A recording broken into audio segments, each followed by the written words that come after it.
మాట్లాడేవాళ్ళు అప్పుడు. హ్మ్. హ్మ్. హ్మ్. ఎట్లా మోసం చేస్తున్నాడనేది. అవును. అదయిపోయింది. అవును.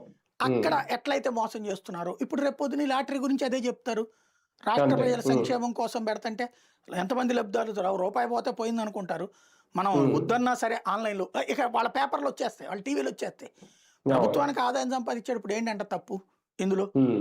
హ్మ్. కొంతమంది అది కోటీశ్వరులైన కావాలంటే లాటరీలో ఎవడెవడు బాగుపడ్డాడో అయ్యేస్తారు వాళ్ళ జీవితాలు వాళ్ళ ఇంటర్వ్యూలో.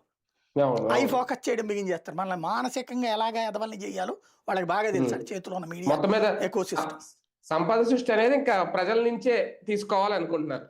ఇదొక స్ కొత్త ఆలోచన చేస్తుందా సార్ రాష్ట్ర ప్రభుత్వం తాజాగా? ఇది నిజమైతే మాత్రం తప్పు. హ్మ్. నిజమైతే అంటున్నా నేను. హ్మ్. ఎందుకంటే అది సాక్షి రాసింది. ఇంకా ధృవీకరణ అదే. కాని మాట కాబట్టి. అదే. అదే. హ్మ్. హ్మ్. హ్మ్. అంటే ఒకట్లేండి మొన్న కూడా సాక్షి ఈ లిక్కర్ గురించి 10% రూ. 10 పెంచారని రాసింది. ఇమ్మీడియేట్‌గా వాళ్ళు నిన్న జీవో విడుదల చేసేసారు. ఇవాళ వచ్చేసింది.